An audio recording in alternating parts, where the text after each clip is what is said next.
Hello, YouTube land. It's TJ. Welcome to New Zealand Mysteries, the live stream edition. If you're new around here, what we generally do is cover some headlining news in New Zealand, and then we take a look at some cases from around the world that need attention. So if this is your thing, please consider giving this video a like, thumbs up, and consider subscribing to the channel. We have a lot to get through today, a lot of information to go through. It's going to be a bit of a long one, and I'm a little bit tired, but that's okay. It just means that I'm going to have lots of mouth mush and mush up some words and that sort of thing, which is entirely normal for me, really.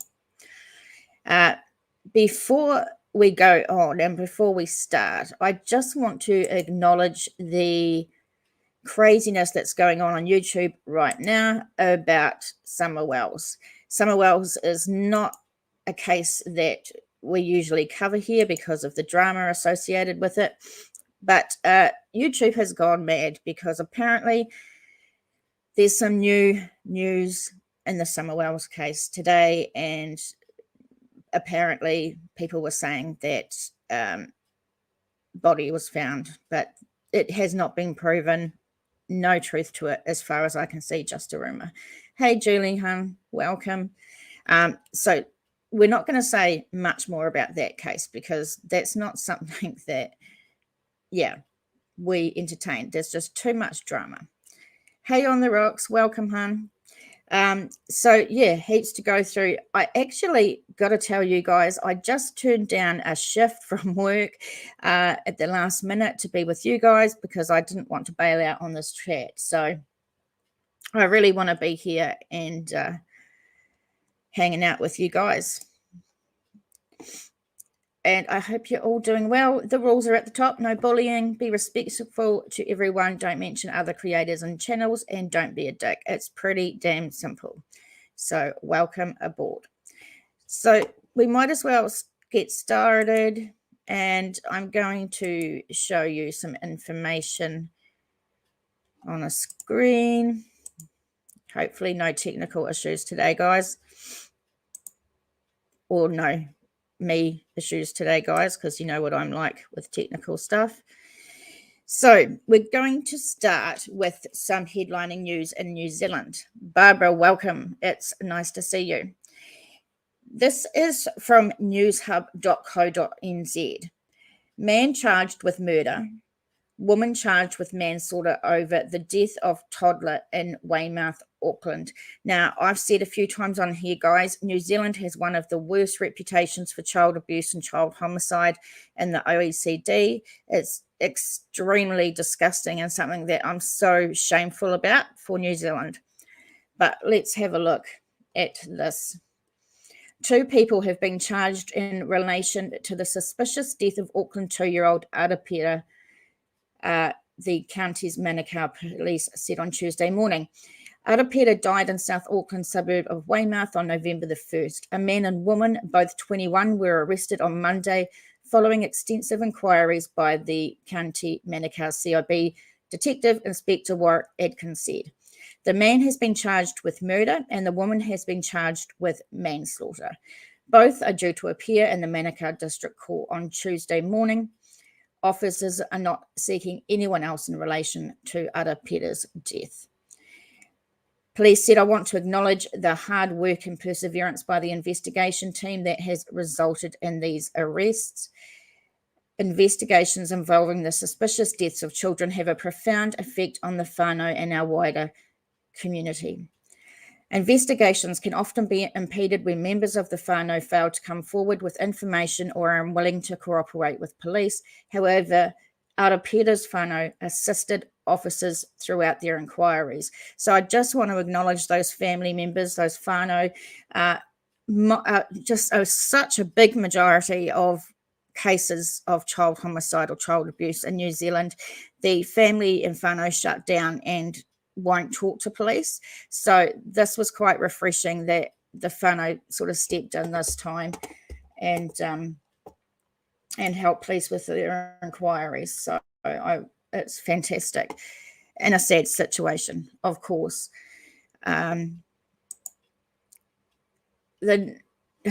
See, I told you, I'm not tech savvy. I'm always going to make mistakes.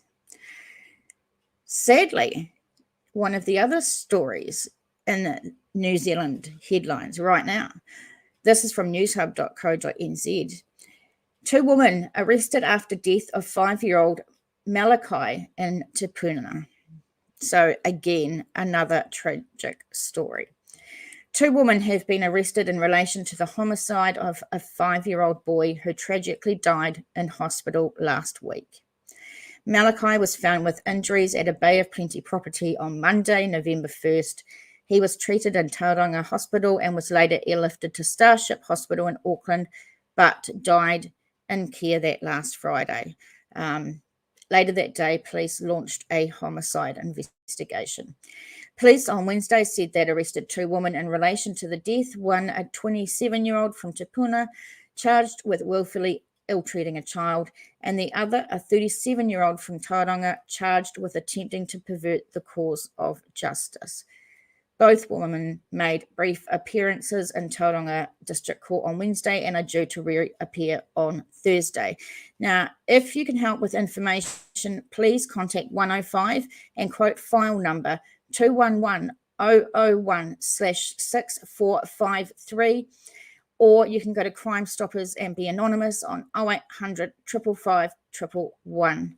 So another tragic story, and hoping that someone can help. It happens, it seems to happen every week or every 2 weeks that a child is hurt in New Zealand, and just seeing it happen just breaks my heart time after time after time. It's just absolutely terrible. Let's talk about one more case, a very sad one. chrislynchmedia.com. We've had this man missing for a little while. Body believed to be missing man Wayne Hammond has been found. This is a very sad story. Police have located a body in the Clutha River they believe to be missing Alexandra man Wayne Hammond. The police say the body's yet to be confirmed identity, but they believe that it is him, and police extend the deepest sympathies to Wayne's loved ones.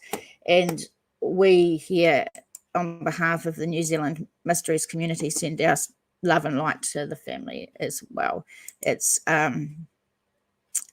tragic, very, very tragic. So I'm assuming there's a very low count in here right now. I'm assuming there's a lot of people going to some drama channels to find out about this new breaking news of Summer Wells. And if I think that there is something happening, then we will go look at that. But as far as I can tell, there's not much to it. But hopefully we'll see some people come in. If not, we will just chug along, my friends. I appreciate those guys that are here. That's awesome. Oh, now this next case in New Zealand is extremely interesting. It's sort of a case solved. Sorry, I'm just trying to add it to the stream. Having technical difficulties, as you can imagine.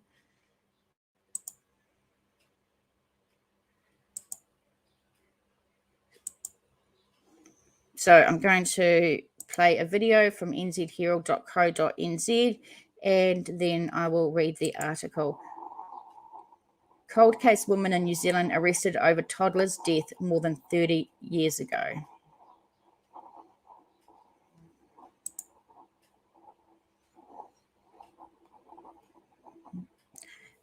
Thanks, Julie Hun. Neither have I.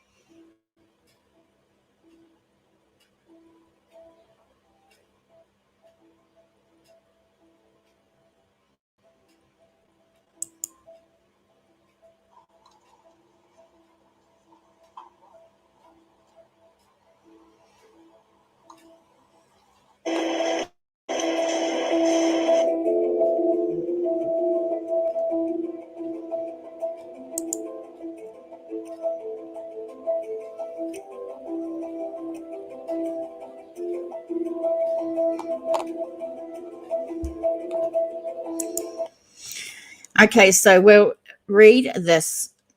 A woman in New Zealand is facing extradition after she and an Australian man were charged in relation to the abhorrent murder of a toddler more than 30 years ago. A 70-year-old New South Wales man and a 59-year-old woman who is now living in New Zealand have been arrested over the death of the 2-year-old girl. The woman was arrested in Palmerston North yesterday and now faces being extradited to Australia. This is insane. New Zealand police confirmed the woman appeared in Palmerston North District Court yesterday afternoon. She was now the subject of an extradition arrest warrant obtained by the New South Wales police. On the rocks, absolutely. I'm not interested in gossip and rumors or anything like that, just facts. And just don't even get me started on the true crime or true drama that's been going on lately. I have no words. I have no words. We like to deal in facts here, and we'll continue to do that. Like I said, I've noticed there's a low count in here. I'm presuming that's because people are over on these other channels with the true crime drama, and that's okay. I don't mind. We'll just keep going. But I do ask that you subscribe, share it if you can. I appreciate it. The level of violence allegedly used upon this child is abhorrent. Inquiry Head Detective Superintendent Danny Doherty praised the efforts of detectives during the past 2 years. Hi, Laurie Ann, welcome. These allegations were only brought to the attention of New South Wales Police in October 2019, and it is due to the tenacity and dedication of our officers that 2 individuals have now been charged, he said. So this is amazing. 30 years after this poor child was killed, and they've got these people. This is awesome. Hey, Kayla, welcome. The level of violence allegedly used upon the child is abhorrent and left a father without his daughter or knowledge of her death for 34 years. The poor guy. Detectives were told that the child was fatally assaulted by a woman known to her in about July 1987. A woman had then allegedly helped to dispose of the child's remains. Detectives raided a house at Porter's Retreat, about 40 k's south of Oberon, west of Sydney, and arrested a man. He has been charged with being an accessory after the fact to murder and misconduct with regard to corpses. You have to be a pretty sick person to help with a corpse, especially a toddler. That's crazy. On the Rock says, I've had issues with YouTube, might be issue with site. Oh, okay. Could be. Yep. We usually have some more friends in here, but that's okay.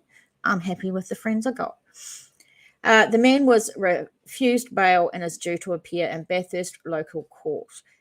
Very, very interesting story. And it's good to know that even cold cases that have been cold for 30 years can actually still get solved. I think that's something positive to take away from this for sure.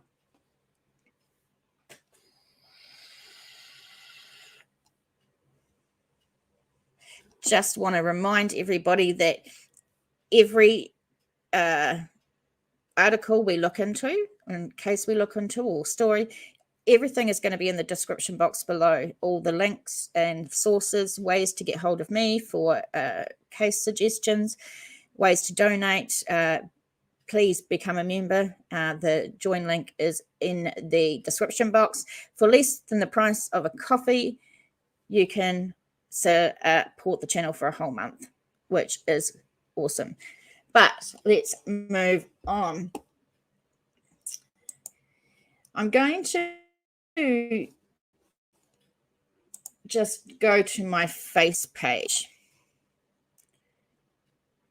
where I want to show you a couple of things. If you don't know, guys, I have a Facebook page, and we are like at 9,500 and something members on there. So that's really exciting, close to 10,000. And Facebook is where I share videos that I make about missing and unsolved cases. and where I keep New Zealanders up to date with true crime news and things like that in New Zealand. So if my computer like hurries up, we might actually get there.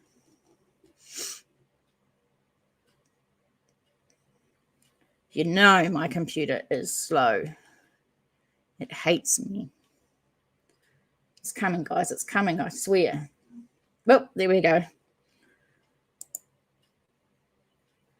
Julie Poppy, honey, I gave you a shout out. Thank you so much for becoming a member. I really, really appreciate it. A lot of work goes into keeping the website going, keeping the podcast going, the videos that I release and research, and then the live streams. So giving me enough to have a coffee to keep me awake while I do all that is really, really appreciated. So thank you so much, Julie. I did know that, and I did give you a shout out on a stream.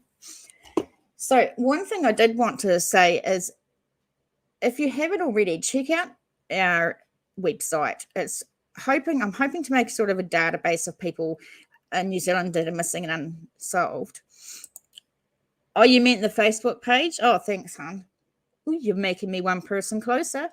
But Gemma is a lady who has joined the community up here with me, and she is working on the website a bit more and giving it some life. So I'm really appreciative of that. And she just added some information about Tyrell, who a Vietnamese guy who disappeared from Wellington. I have not covered his case yet, but there's just one case on here I wanted two cases actually. This Ronald Russell Allison is still, his killers are still free. If you check out my videos, I have done a video covering his case. There's a $100,000 reward out for information on this case. So, yeah, definitely look into that.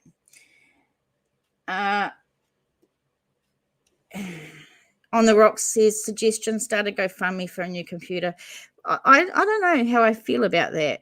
I guess maybe if I had more supporters, more subscribers, that might be something that I could do, but I don't know how I feel about it. But I definitely need to try and get one at some stage, because it's not always working the best I need it to, as we can see. It's just being a dick. Right, here I am, finally. This is what I wanted to bring some attention to. This lady is still missing. Police search and rescue teams are continuing to scour the Sandringham and surrounding areas in ongoing efforts to locate missing woman Cindy Lee. Cindy, aged 70, has been missing since the morning of Tuesday, 9th November, when she left an address on Tranmere Road on foot. An extensive search effort has taken place in the areas around Sandringham following her disappearance being reported. Police are still trying to establish her movements since leaving the Tranmere Road area, and her whereabouts after this remains unknown. Police have been carrying out an area canvass of the wider area, including CCTV inquiries, as well as following up information from members of the public. We have a large team working hard to piece together Cindy's movements and locate her, police said, and they said they have significant concerns for her safety, given her age and length of time she's been missing. Anyone with information should contact 105 and quote file number 211110/4026. So if you have any information about missing Cindy Lee, then please let us know or contact the police. Yeah, on the rocks, I don't know how I feel about, I mean, by the way, guys, we're celebrating that I made 2,000 subscribers, which is amazing. And I want to thank each and every one of you for being a subscriber whether you like the videos, whether you share them, whether you subscribe, whether you donate, whether you become a member, or whether you chat, anything is appreciated when you support this channel. So I really, really appreciate it. 2,000 subs is a real big milestone for me for some reason. I'm really excited. So thanks, everybody. I certainly hope that the channel continues to grow. The more subs we have, the more shares and follows and likes, the more these cases get the attention that they so desperately need. We're here for a reason. We're here because we want to help spread awareness about cases. And yeah, so let's hope we can get some messages out there. Now, this one is going to be very interesting, guys. I did a video on the William Tyrell case. He's a 3-year-old that went missing in New South Wales, I think it was, in Australia in 2014. Now, just recently, the police have been looking around and searching around, and I did do a video about it, but we've got a bit more information, and it's kind of shocking. So let's take a look at this update. nzherald.co.nz. Mazda, once owned by William Tyrell's foster grandmother, seized by police in Jamaica as Kendall search for body continues. This was just released yesterday. Hi, everyone. I can't see anyone else's comments, but hi. Julie, I don't think anyone else is commenting, hon. There's only like 4 people in here. I'm not sure why. Usually we have quite a good amount. My only guess is there's a lot of true crime going on Facebook, on YouTube right now. There's a lot of people that flock to that sort of thing. And On the Rocks did say that he was having trouble with YouTube, so maybe that's it. We usually have a lot more people. The regulars aren't even here, so I don't know. I don't know, Julie. It is what it is, but we're going to keep going anyway. And hopefully lots of people actually rewind or watch the replay. So this is very, very interesting. New South Wales police have seized a car that once belonged to William Tyrell's foster grandmother from a home 375 kilometres south as the search for the missing boy's body continues. The silver Mazda hatchback was seized from a home in Jamaica in the Sutherland Shire under a coronial order on November 9. It is being held in a secure facility where forensic examinations and analysis is underway, a process detectives say will take several weeks. Now, I've got to tell you guys, from what I've seen on YouTube, no one ever suspected the foster family. So this little boy lived with a foster family, and when he went missing, we in no way suspected the parents. And I like to not suspect anybody until we have some proof. But this may be the proof, sadly, that they may have been involved at some. News.com.au understands the car. Told you I was tired. News.com.au understands the car belonged to William's foster grandma at the time he went missing. She died in March, aged 88. The person who owned the car when it was seized is not believed to be related to the disappearance of the 3-year-old in 2014. News.com understands police are investigating whether the vehicle was used to move William's body after his death. New South Wales Police also released new images of the forensic examinations taking place at William's foster grandmother's home in Kendall, where he was last seen. Hey, Will, how are you?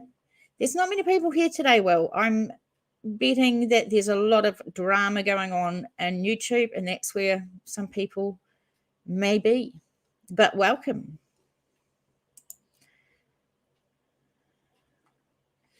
Authorities remained at the house on Tuesday night and are understood to have kept guard overnight as detectives continue their hunt to solve the mystery of what happened to that little boy. And he's just such a darling. Forensic examinations by Strike Force Roseanne are expected to continue today, with officers continuing to focus their attention on an area below the second-story balcony where detectives are probing a theory the boy may have fallen to his death. Wow, this is insane. The suspect, who cannot be named for legal reasons, recently had a child removed from her custody and had an apprehended violence order taken out against her. It is understood the woman had previously been spoken to by police but was never pursued as part of the investigation. In new footage released overnight, a number of officers appeared to be using metal detectors in the garden and removing plants and other debris. They must have got some sort of tip or something to all of a sudden start looking at, at the grandma's house. They had to have something that went on. Julie says, yes, a journalist said this morning that he had recently chatted to the foster dad and had no idea. Yeah, this comes way out of left field. A cadaver dog had earlier been used to comb through the garden bed. The images from Strike Force Roseanne, who have been working under the premise that his disappearance was a result of human intervention. Late night images reveal investigators continuing to search the garden overnight, focusing on a specific area where police had earlier dug and sprayed luminol, a substance that shows traces of blood. Wow. In the pictures, investigators can be seen combing through the garden and outside walls of the home with a bright blue light, which, of course, as we know, would illuminate if blood was apparent. This is crazy. Video reveals police spraying more of the area and scanning photographs of items with the chemical. Oh my God, guys, I told you I'm so tired for some reason and I keep mucking up my words. If you've been here before, you know it happens. Videos reveals police spraying more of the area and scanning photographs of items with the chemical. Police have also been scanning an area of bushland about 1 kilometre from the house. Julie says there are charges being brought against them about another child.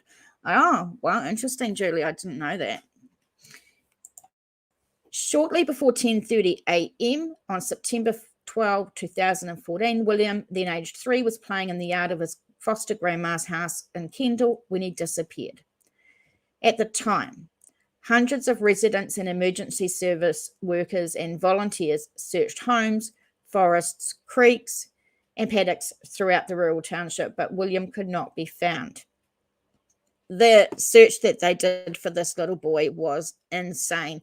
And I think the police offered the first $100,000 reward for information in New South Wales. It was the first time that they had done such a big reward. Julie's in Australia. She knows what's going on. The Strike Force Roseanne team returned to Kendall with local detectives and specialist forensic officers to have another look at the residence where William was last seen, as well as other areas nearby. Detective Chief Inspector David Laidlaw said, further information has come to light as part of our ongoing review of the materials gathered by investigators since the moment William went missing 7 years ago. As our team continued to conduct inquiries and explore all avenues of investigation, our focus has been identifying if anything has been missed or if there are any details, no matter how small, that need to be clarified.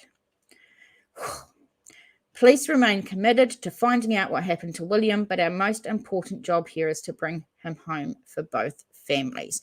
So there's two families involved. We have the foster family and the biological family, and he was with the foster family at the time of his disappearance.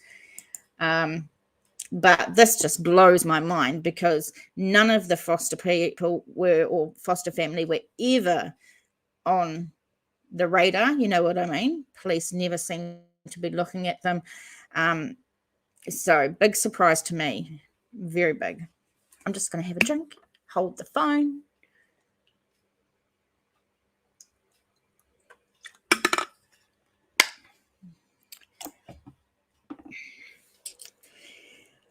I find it so frustrating that drama channels get so many people that watch them and subscribe to their channels just for the drama. It boggles my mind.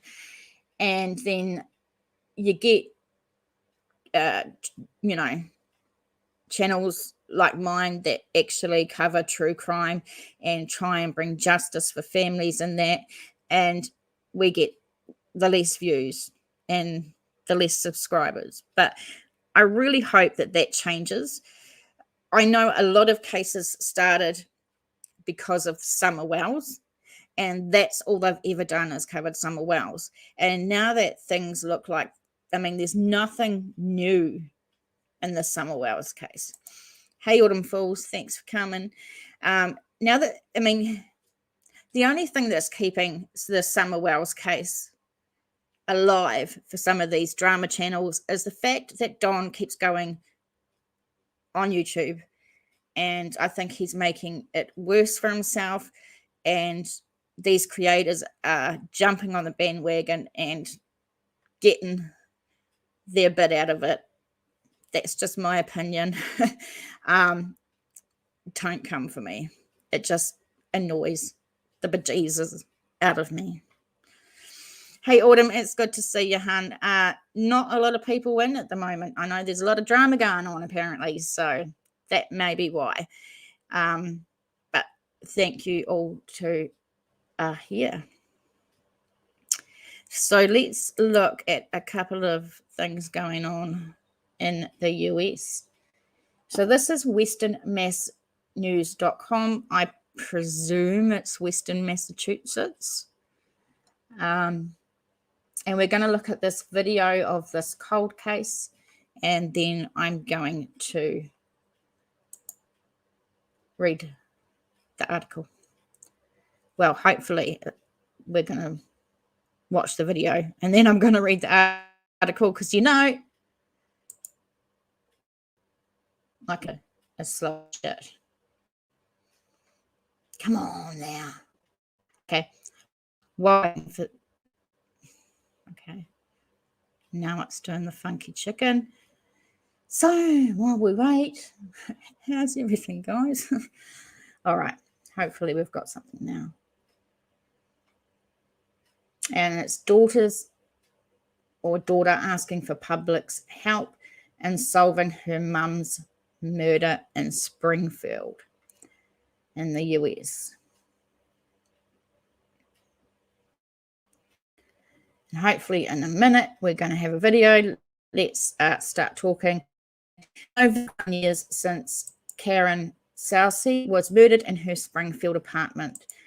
2 decades later, her family is still pleading for the public's help and is creating a hashtag to bring awareness to her case, with the hope people will share what they know. Police told Western Mass News that they have been investigating tips as recent as this week. It was just last year that Jenna Moore became vocal about her mother's death. Good on her. It must be really, really tough.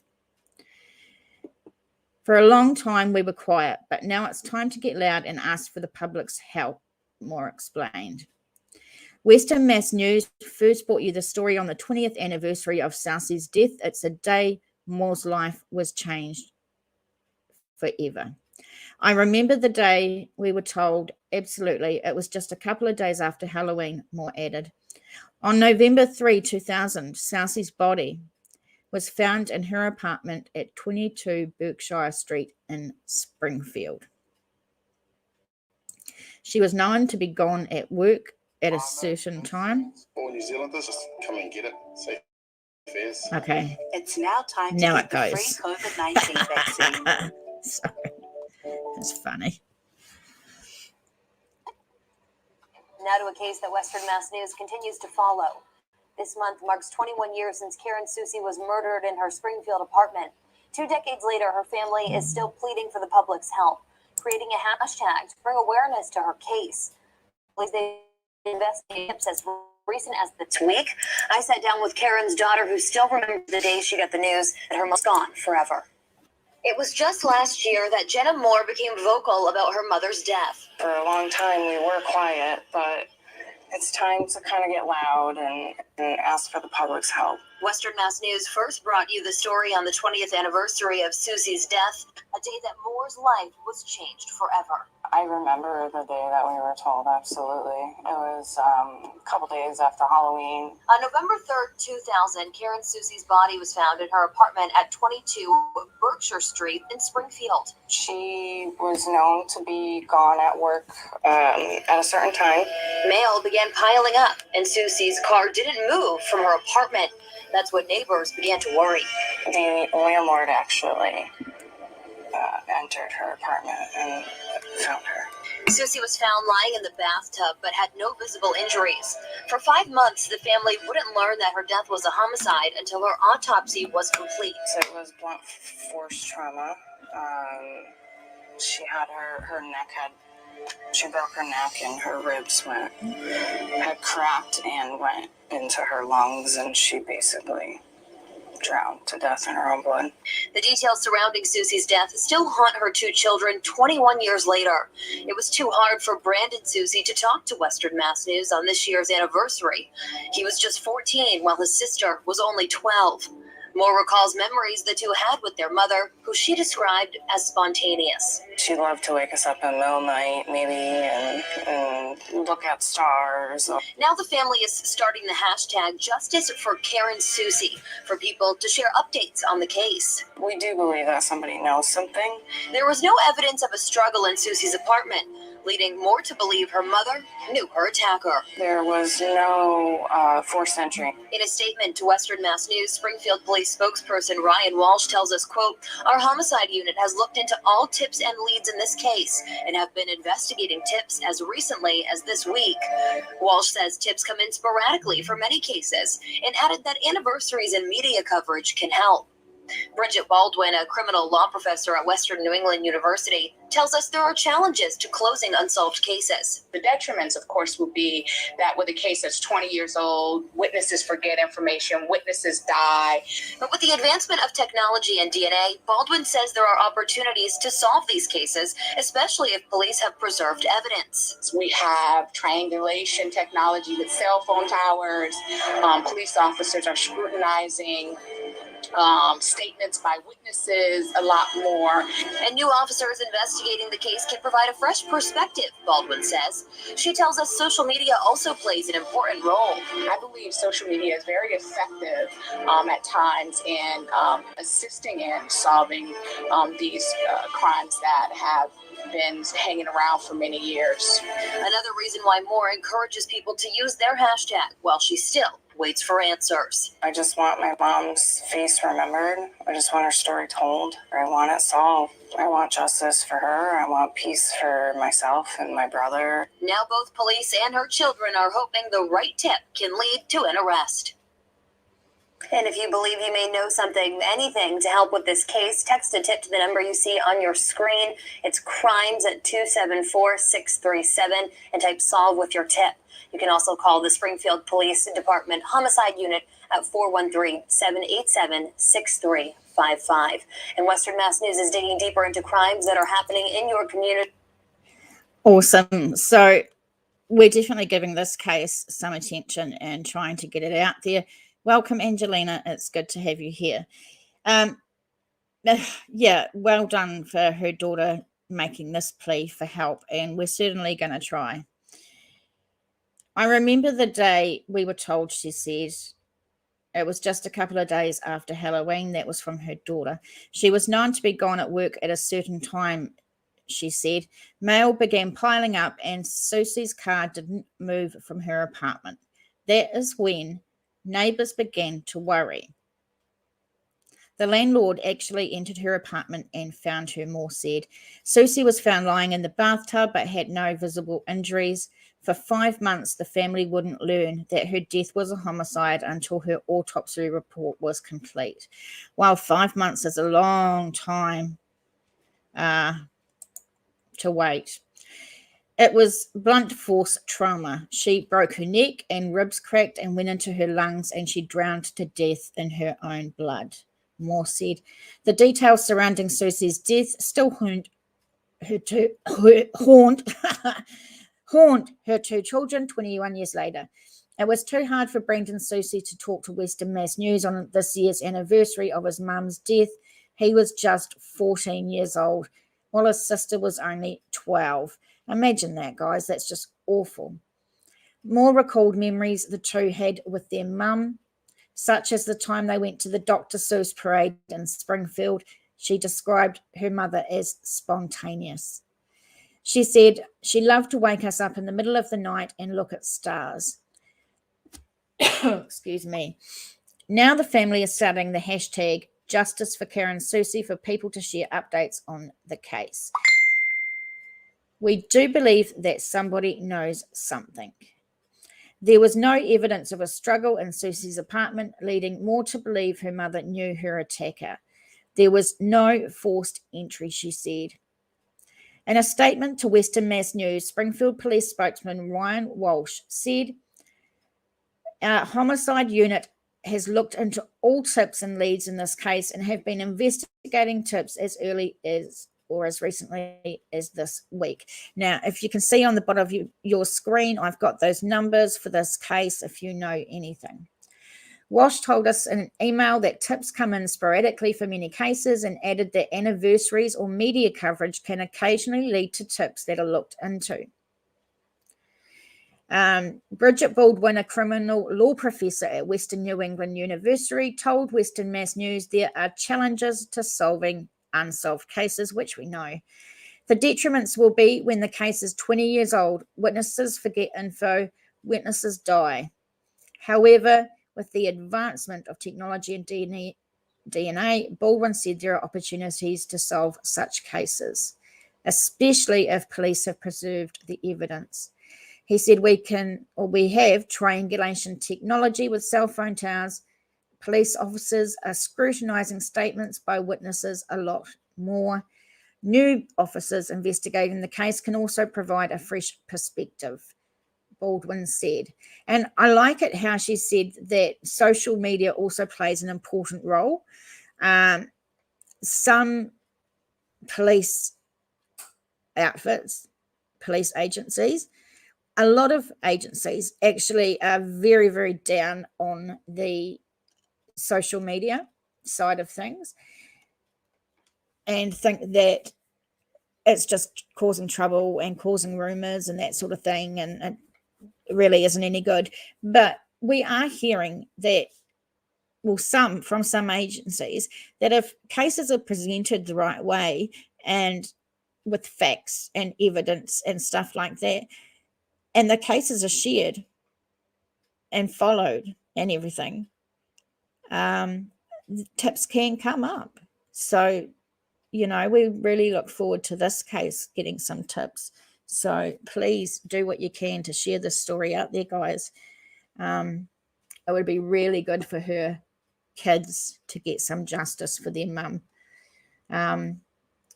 If I believe, guys, Springfield is where the Springfield 3 went missing many years ago as well, the same place, which isn't a case I've covered, but I really want to, so I might look into that case a bit more at some stage.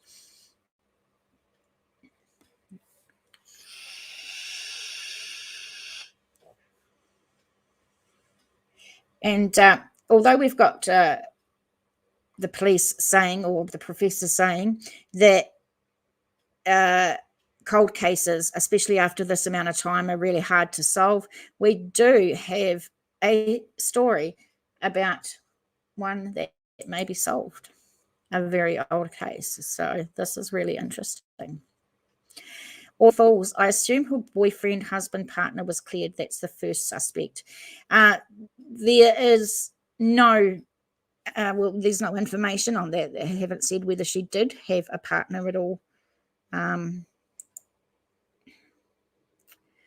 Julie, yes, that's a real mystery. I presume, Autumn, that if she had a partner or boyfriend or whatever, that they would have been looked into. I mean, that's the first place that they look, isn't it? Is the partners. Okay, so this one here, cbsnews.com. Officials have positive leads in girl's 1980 slaying after remains found in Texas identified. So cold cases can be solved, guys, and let's have a look. A very sad case. A body found along an interstate in Texas 41 years ago has finally been identified as a 14-year-old girl missing from Minnesota. According to sheriff's officials, new DNA technology and forensic genealogy helped investigators track the unidentified remains to a handful of possible relatives, authorities said this week. Isn't genealogy amazing that they can use this to find the identity of Jane Doe's or John Doe's and find perpetrators? It's absolutely amazing, and it's a game changer, I think, in true crime. I know it's led to a lot of cases being solved. Maybe that's something we can look into to do a live about, because it's doing great.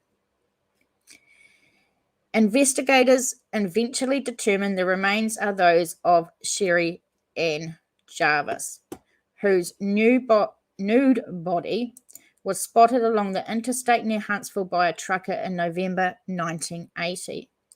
The cause of death was asphyxia by strangulation, Walker County Sheriff Clint McRae said at a news conference.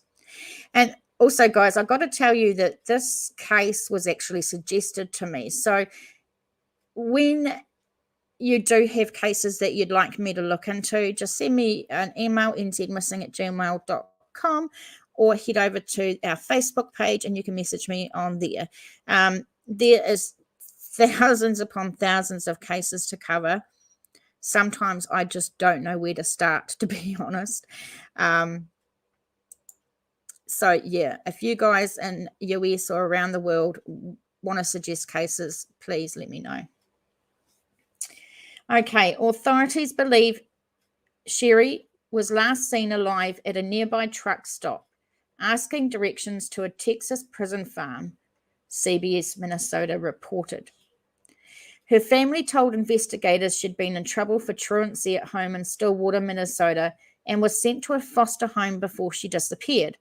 It wasn't clear how she got to Texas or if she had any connection to the prison. Walker County Sheriff Chief Deputy Tim Whitecotton, that's a mouthful, said her slaying remains unsolved. He said, "We actually have some positive leads right now. We're very excited about some of these and are definitely following up with our other law enforcement partners, the FBI and the Texas Rangers," he said. CBS affiliate KWTX reports that Othram Labs used a technique called forensic-grade genome sequencing to help unravel this mystery. The Houston FBI field office said they will be the hub for the investigative genealogy technique. This is an extraordinary case, as the sheriff said, and we're putting resources together and using technology to solve some of our older cases that we have. In a statement read at the news conference, Jarvis's family thanked the people who worked to find her. Her family said, "We lost Sherri more than 41 years ago, and we've lived in bewilderment every day since. Until now, she has finally been found." Can you imagine being a family of a missing 14-year-old girl and having to go 41 years not knowing what happened? I think it's, oh my God, just breaks my heart. Angelina says it's amazing how science works. It really is. Really, really sad, but really, really exciting that, well, not exciting, that's the wrong word. It's good that they know what happened to their baby, really, after all this time. And what these guys are able to do is absolutely amazing.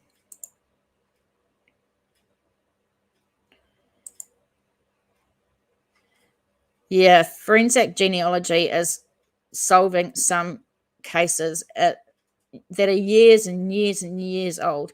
And I hope in this case that not only they've used it to find or identify her remains, but I hope that it leads to some way of finding the killer and bringing them to justice as well. That would be the ultimate thing, wouldn't it?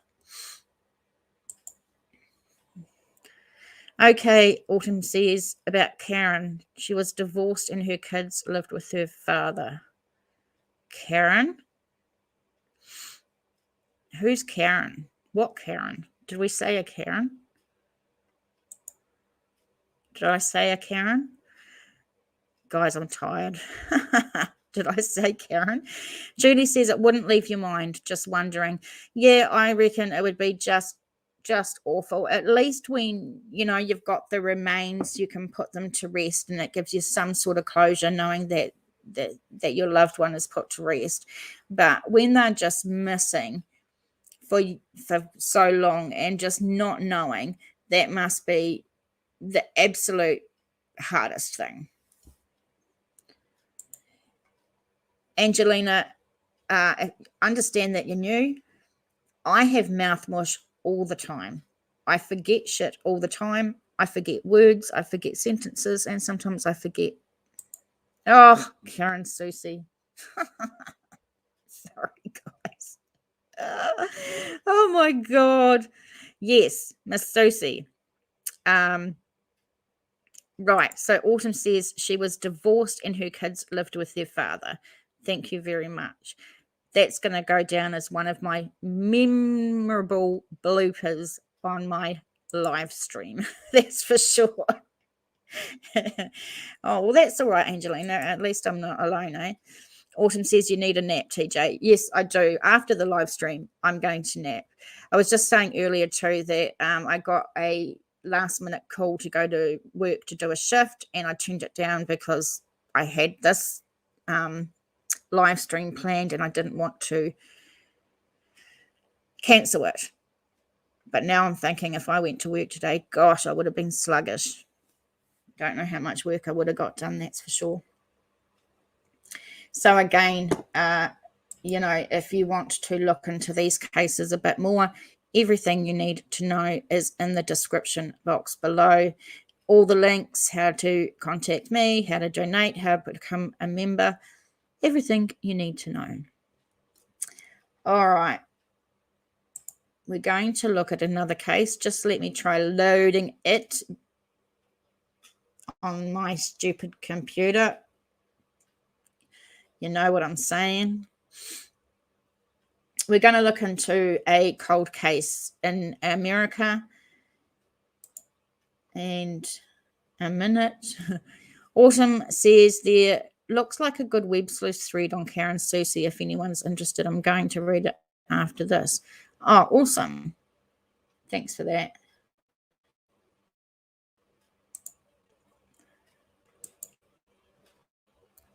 Hang on. Now this thing's not working. Oh, okay.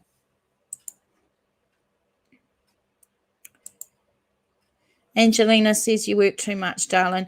Well, I only work a couple of shifts a fortnight at my job because of my chronic fatigue and pain. I can't work a lot.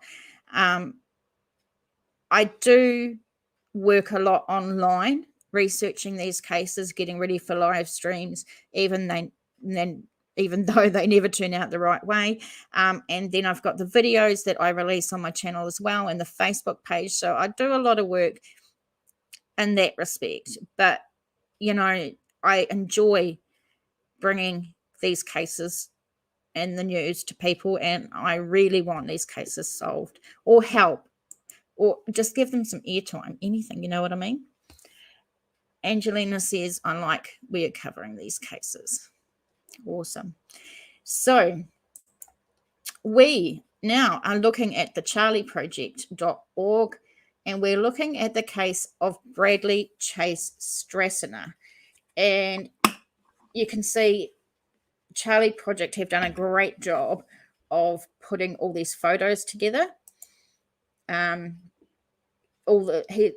He's got a mustache, or at least a mustache and a beard, or a goatee, I should say, in every photo. Let's go over the details. Bradley has been missing since the 30th of October 2019 from Leesville, Louisiana.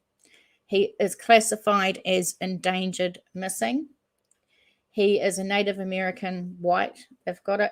Date of birth, 1989. So he's about 32 now, I think. I don't know. He was 30 years old when he went missing. 5'10", 150 to 185 pounds. Distinguishing characteristics. Biracial. So he's a Caucasian / Native American male. He's got brown / red hair. Brown eyes. Strassena may have a mustache, goatee, or full beard, and he may shave his head. He has a large amount of body hair on his chest and back. He is an enrolled member of the Four Winds tribe in the Louisiana Cherokee Confederacy. Thanks, Autumn. Let's go over the details of his disappearance. Bradley was last seen in Leesville, Louisiana on October the 30th, 2019. He left home to return a car to his girlfriend, who lived 10 or 12 miles away, but he never arrived. At 6:30 a.m. on October 31st, the car was found abandoned in front of a steel gate on Bundix Road in the Sandy Hill area, about 2 miles from where Strassena was last seen. It was unlocked. The keys were in the passenger seat, and there were no indications of a struggle. Bradley has been known to spend months at a time living in the woods. Few details are available for this case, and there is very few details available for this case, unfortunately, but that's why we do these cases, because we want the cases that don't get much media attention. We want to help get them out there.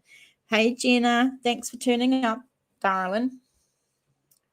So let's look at a map.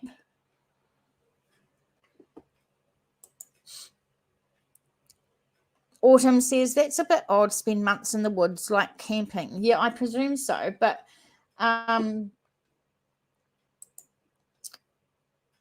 it's been a year, so I'm sure that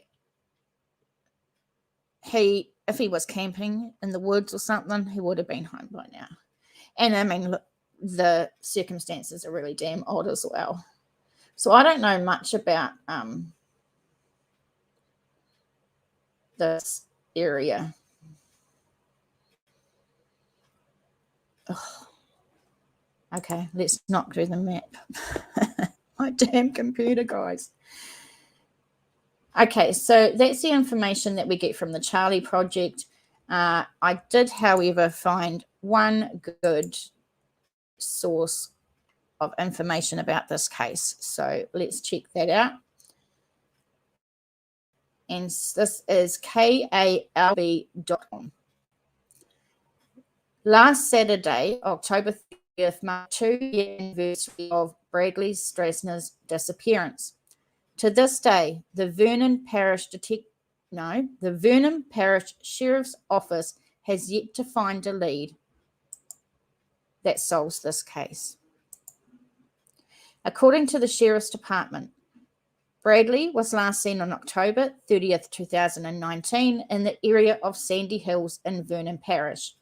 The car he was last seen in was found abandoned near Highway 10. Authorities said the car was not his. It was borrowed from another person. Since that day, there has been no trace of Bradley. It's amazing how many cases there are where people go missing from their cars. It's just crazy. We've covered a couple on here, actually. Chief Calvin Turner said they believe that foul play probably is involved. So far, the information they have received has not led to any solid leads, but they are still constantly working the case. He said, as a matter of fact, as early as this week, our detectives got some information, he said. We've interviewed some other people, but nothing solid, nothing is leading us in the direction of his whereabouts or what happened.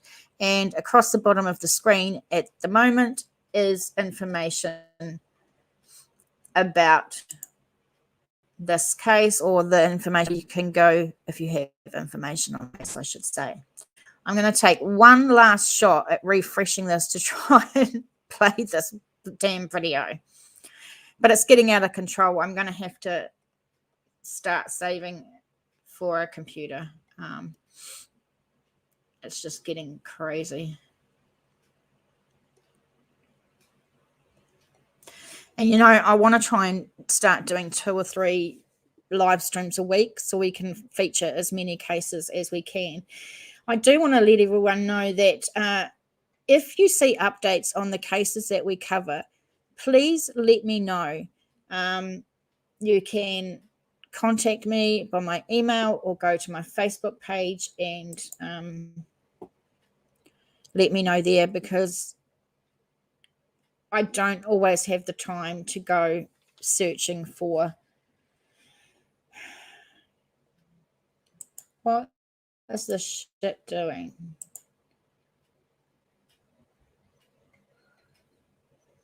What the fuck? You didn't hear that, guys, did you? What the frick?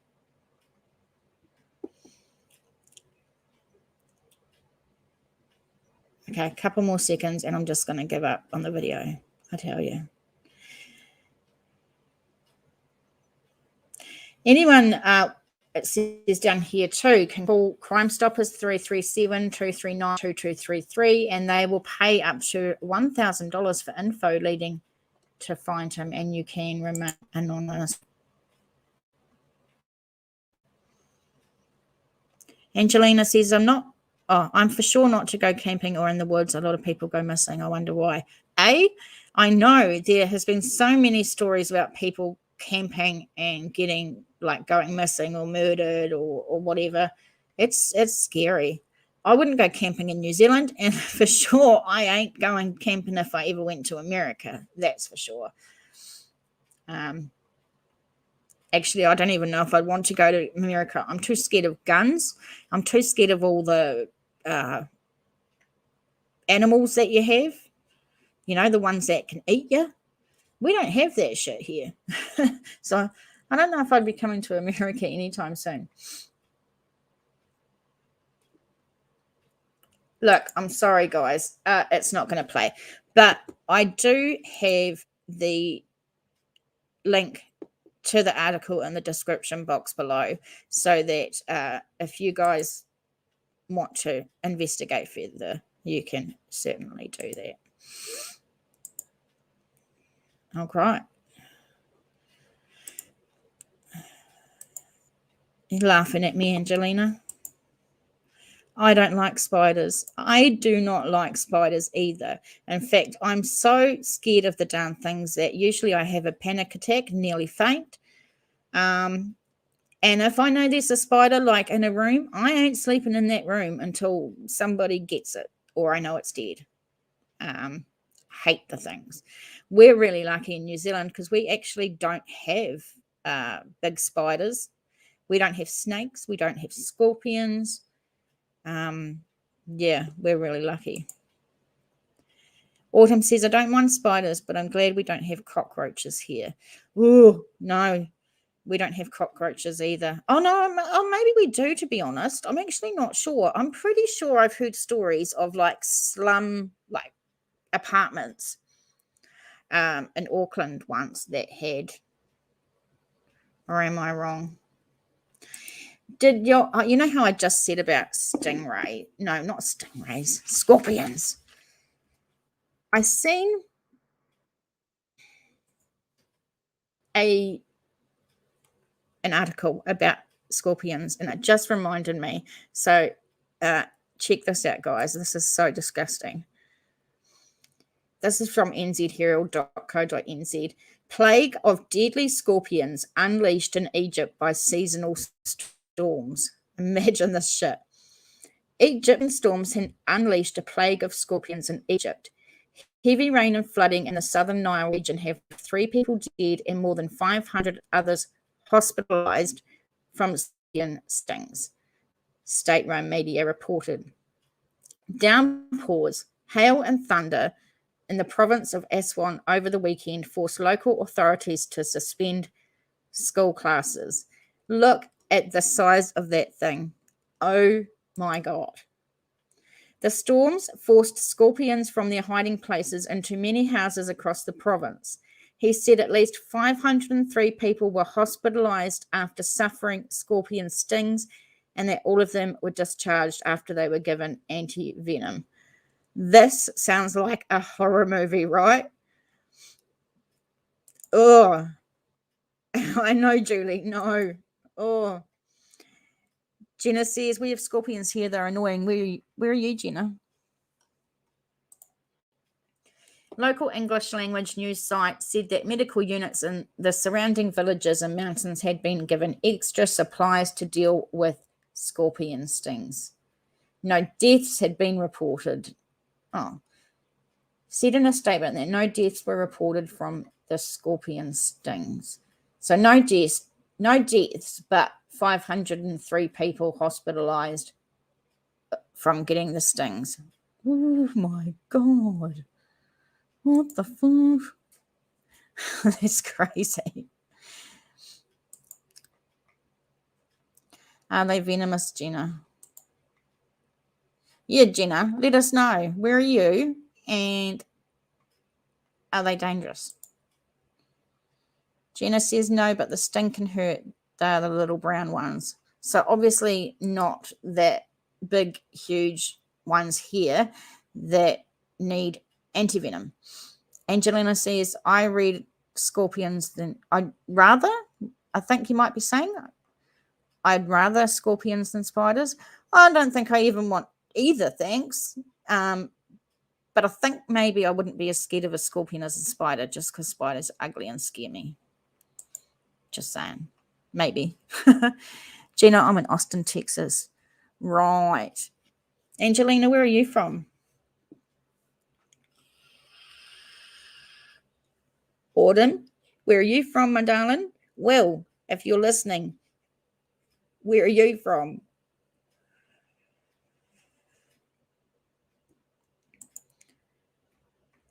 Autumn says, nah, spiders are easier to squish. Oh, yeah, I didn't think of that. Scorpions are like quite tough, aren't they? Like they look like they've got some sort of shell, hard shell, that looks like it would be hard to crush. So you're kind of right. And I don't think fly spray would get rid of them because I get rid of the spiders with fly spray. If I can get close enough to the spider before I pass out, I kill it with fly spray. I don't know if that would work on scorpions. Just saying. Julie says, I got bitten by one in Tassie when I lived there. How sore was it, Julie? Let me know. Angelina, you're from Georgia. Awesome. Autumn Falls from Canada, Alberta. That's awesome. Julie is from Australia. I know that much. Isn't the internet a wonderful thing when we can talk from all corners of the world? But what is hard is having a live stream that people all over the world can see because of stupid time zones. I don't like stupid time zones. On the Rocks is still listening. Where are you from? What I hate are coyotes. They prey on pets here in rural Idaho, USA. Coyotes. We don't have those either. We don't have much in New Zealand.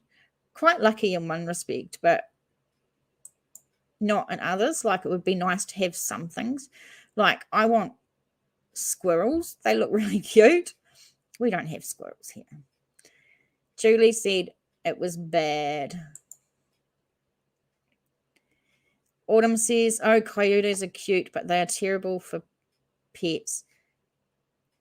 I didn't know that. So they just, come out of the woods and eat your cats or your bunnies or whatever you got.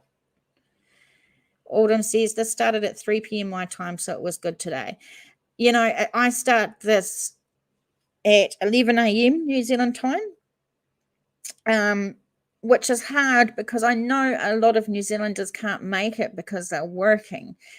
So I find it really, really tough to find a time that will suit everybody. You know, it's really, really tough. I mean, you want as many watches from people as possible because you want these stories to get as much attention as possible. You know, that's the reason we do this sort of thing, is we all want to spread the stories of the unsolved and missing as far and wide as we can to try and help bring answers to the families. I hope that my channel grows so that more people will see the cases that we cover. But, I mean, I've made it to 2,000. Let's try and make it to 2,500. Don't know how long that will take, but we'll give it a shot. Autumn says, if you're doing 2 a week, maybe do one at a good time for North America and one for Australia, New Zealand. Possibly. Good idea. Autumn, I'll look into that. Yeah, because a couple of my New Zealand regulars aren't in the chat today. So, I mean, they may be out doing stuff or at work. I have to really think about how I'm going to manage, and how I'm going to do it. Angelina, love your channel, darling. Thank you so much. Make sure you give it a like. Make sure you give it a subscribe. And tell your friends. Share it where you can. It would be awesome. On the Rock says, live in brushland and are coming into town to hunt. Have lost a cat, attacked my dog. Oh, you poor bugger. That's awful. I can't imagine that, having to worry about your pets because really scary crap might come out of the woods and eat them. That's not nice at all. Yeah, like I said, I'd love to have some things that you guys have around the world, but you can keep your horrible bears and your coyotes and everything like that. I don't want them. I just want something cute like squirrels. They're cute. I could do with them squirrels. And they look pretty funny because I watch some of those, you know, when you go onto Facebook or whatever, or YouTube, and you have funny videos. I've seen squirrels doing funny things and cute things. Autumn says, there's a reason I keep my cat inside, even in the city. See, we don't generally do that in New Zealand. We have cats and dogs here as pets, lots of them, but our cats usually roam free and do whatever they please, as cats do. So it's not usual for us to keep our cats inside. Autumn says, of course, that doesn't work for mouses. Mouses? Mouses. I'm not sure actually what you're trying to write and what the hell is a mouses. Autumn, what are you saying? Tell me.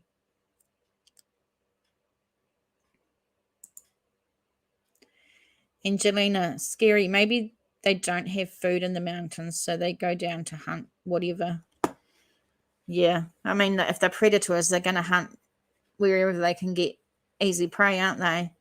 And perhaps cats and dogs are easy prey if they're just in the backyard or wandering around.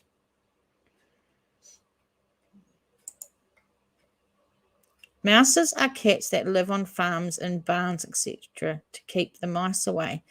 Oh, thanks, Autumn. I've never heard of that before, but now I know, See, you learn something every day on my live streams. They might be full of mistakes and technical issues, but we also learn new facts on the show.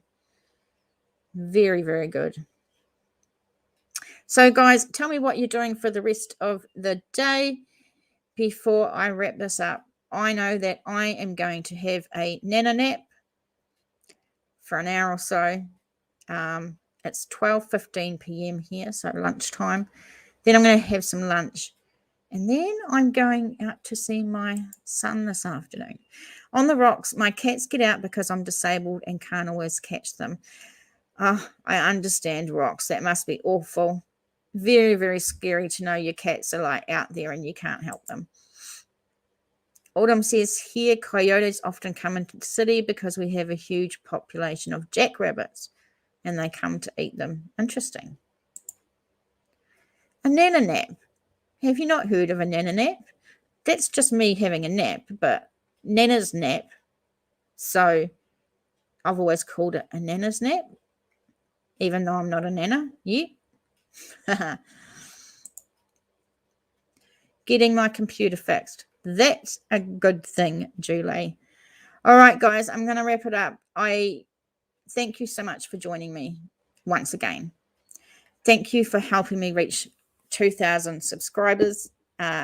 It's amazing. I am so proud to have each and every one of you involved in this. You all are amazing. I love you. Autumn says, oh, Nana, like grandma. I was thinking banana. Oh, that's funny. That's funny.